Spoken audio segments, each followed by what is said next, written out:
Hello and welcome to today's video, and today it is time for us to make some spring bookmarks with your Inktense pencils.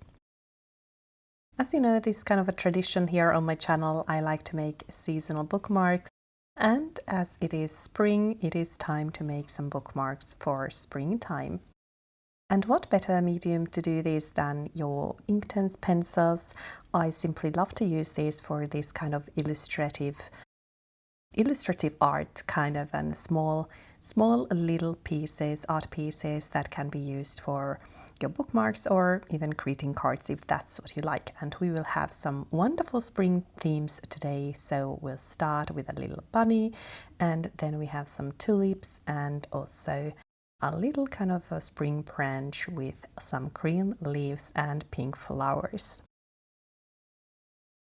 The paper I'm using today is watercolor paper from Fabriano. This is their cold pressed paper, which I think works really well with Inktense pencils, and this is also really good for bookmarks or greeting cards. You know, it is thick enough so that it actually holds its shape. But feel free to use whichever paper you have at hand, or you could just make these little illustrations also in your sketchbook and use any water-soluble medium you have at hand. So don't let the lack of some certain supplies hold you back. I really encourage you just enjoy your art moment today. I will start with my usual approach, so adding the first layer of colors, sketching as I go, just enjoying the different spring colors that we have finally at hand because it is springtime. And I'm adding the first layer of colors to each of these three little pieces, and then I will start activating the first layers and start building layers. So if you've been following my channel for a while already, you know this is the usual approach and the usual steps also for this one. I will have all the colors listed in the description below. But these are all part of my Inktense palette for spring. As you know, I like to make these curated palettes for each season, and it was, I think, last week or a couple of weeks ago when I released a video where I showed you which colors I welcomed to my spring Inktense pencil palette. So this is the palette in question. Curated set of pencils that I like to use for this season.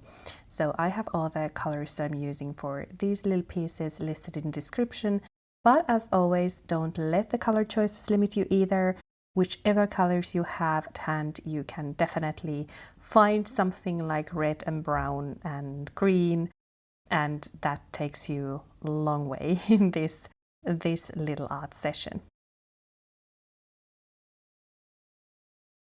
Whenever I am using Inktense like this, I like to start by activating the background, and then I will let it dry and then start activating other details. Luckily, Inktense is super intense, as the name suggests, so I'm adding just a little bit of pencil here for the first layer. Then I'm using water, not too much water to activate it, and it actually dries pretty fast. But the key to making sure that you can build these layers is really to make sure that you activate the pigment so that it's not activating the second layer anymore, and also to let the layers dry in between. By the way, I simply adore these bright green colors that we have here.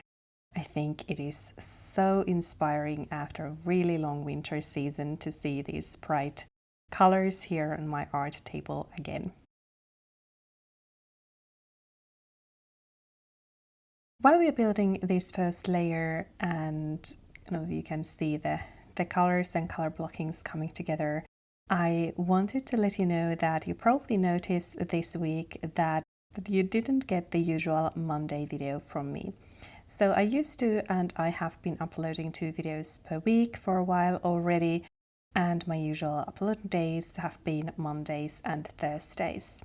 Well, due to some other stuff happening in life at the moment, I have decided that there will be only 1 video per week for now, so you will get probably the Thursday video each week, and then let's see if I can get back to the rhythm of 2 videos per week later during the year. But at least for now, there will be just one video per week, and that will be coming your way each Thursday. So I hope that it's okay and you're not overly disappointed. I think it's also important to address this here in my channel because you have probably kind of gotten used to getting the videos twice a week. But anyway, as said, one video per week is coming your way still. So I hope that you will enjoy these little moments of each week. You can see here a technique that I really enjoy whenever activating some pigments that are super intense. So what I did is that, for example, for these tulips, I only added color, kind of very little color and pigment actually, and then I left loads of white space. And this allows me to use quite a lot of water then to activate the pigment and let the pigment kind of spread around using that white space and lots of water, and that way we can get these really subtle, beautiful light pink undertones, and then we will start adding the pigment and adding different layers later on. But at this stage I want to keep the first layer quite light, and this is a very good technique to do that. So if you've been wondering how to make those beautiful pastel colors with your Inktense pencils, then this is one way to do it. And also, once you are activating the first layers or second layers or whichever layers with your Inktense pencils, don't worry if the colors bleed into one another. You can fix that. The lucky thing about Inktense pencils is that it's easy to fix some mistakes or small mistakes where colors are bleeding into wrong places. So don't worry about that too much. Just enjoy the process and fix whatever needs to be fixed then later on. I wanted to keep all of these 3 little pictures very simple and very beginner friendly so that you can easily follow along if you want to. And it's going to be a kind of shared nice little spring art session. But of course you can add more details if you want and make the pictures more detailed, and yes, just add things if you want. But I wanted to keep these very simple, but still add certain shadows and certain little interesting details, especially building a bit of fur to the bunny and also some grass there in the background. So we are gonna add some details, not too much, but up to you what you want to make with these. Also, what you can see is that I'm not using too many colors here. I'm actually only using a couple of different browns, for example, for this bunny. And how we can get away with that is that you use, as said, lots of the white space, and also alter the amount of water and spread the pigment around with your brush. And this is kind of a technique that you just simply have to try and test and learn that way. But this way you can create lots of interest without having multiple different colors of pencils, if that makes sense. And these are the kind of basic techniques that are very, very useful to get to know and kind of learn to use, especially when you're working with a more limited palette, like I'm doing here when I only have my 24 pencils. So then it's important to know your pencils and know what kind of different effects and different values you can get out of them. So as always, this is the thing I say always here on my channel: get to know your art supplies and get to know how to make most of them, and you might even be surprised what you can do with them. By the way, don't you just love this combination of pink and bright spring green? This spring green is one of my favorite greens here. I think it's so pretty and it goes beautifully together with that pink flamingo color. So that combination is just super, super cute, and it shouts spring and Easter time, at least for me. When I start adding some leaves and flowers to this little tree branch, I use the usual method that I like to use whenever I'm drawing any trees with my water-soluble medium. So I kind of just make these small little markings here and there, and then I start activating it. I can just dapping my brush also here and there, not activating everything as much, not blending everything together, but more like letting the pigment spread around a bit. And that way we can get really nice organic shapes and also lots of interest. So as said, it's always about techniques and finding different ways that work for you. This is one of my favorite methods of drawing trees with water-soluble mediums. And of course, as said, this is kind of very illustration-like, so not trying to be super realistic. So I think this technique works really well. The beauty of Inktense is also, as said, that it's super intense and a little bit of pigment goes a long way. So you don't have to add too much. And actually, that's what I encourage you to do, is that be careful with the amount of pigment that you add on the paper, so that you can make sure that it's not overpowering and it doesn't become way too dark way too soon. But of course, it's up to you how dark you want it to be.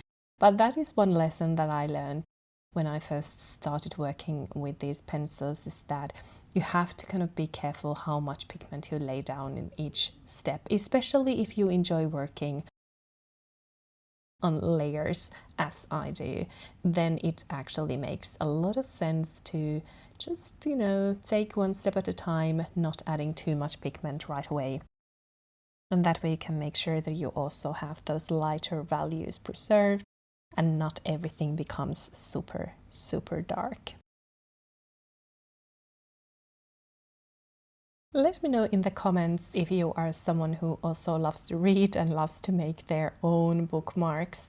I think that I have just endless needs for bookmarks, and also I just love to gift them to people who I know that love to read as well.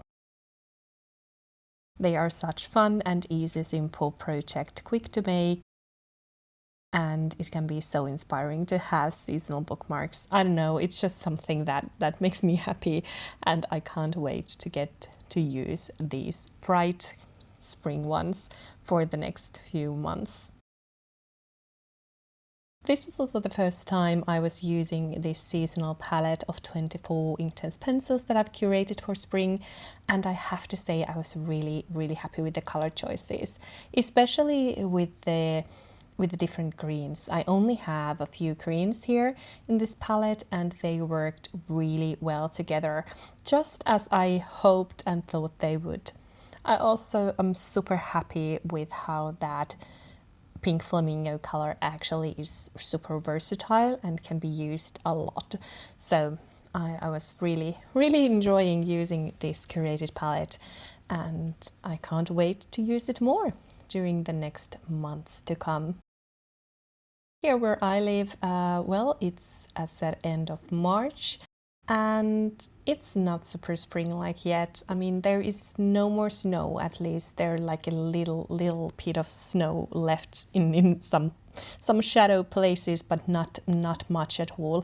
But we can't see much green yet, and that's the thing here in southern Finland where I live, that they kind of gray. I would say gray season is quite long during springtime if we don't have snow. And this year we got rid of snow. Snow disappeared quite early actually. So we have no longer much snow here. Waiting to get more. That often happens still during the spring months. But at the moment it's just loads of gray and very bare. There are no leaves yet.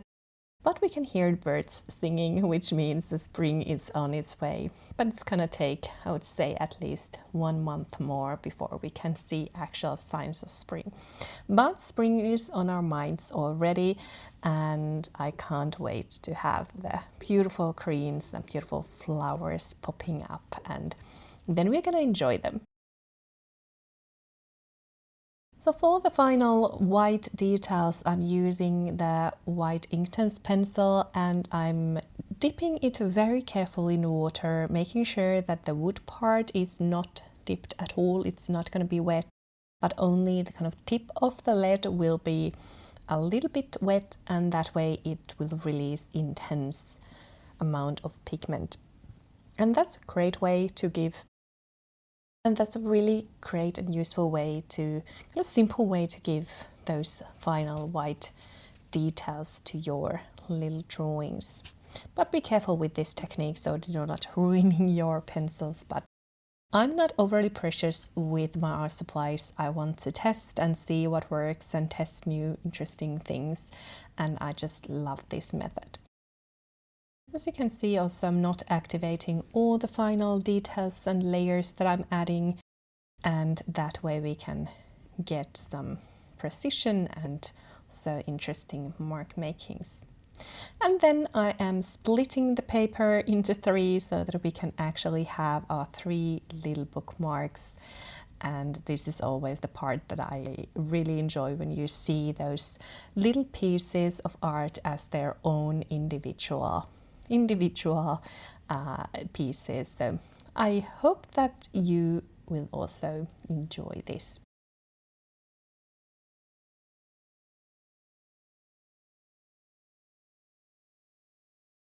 I hope that you've enjoyed this video, and I hope that it inspires you to maybe make some spring drawings and illustrations. If you have enjoyed the video, please give it a like and consider subscribing to my channel if you haven't already.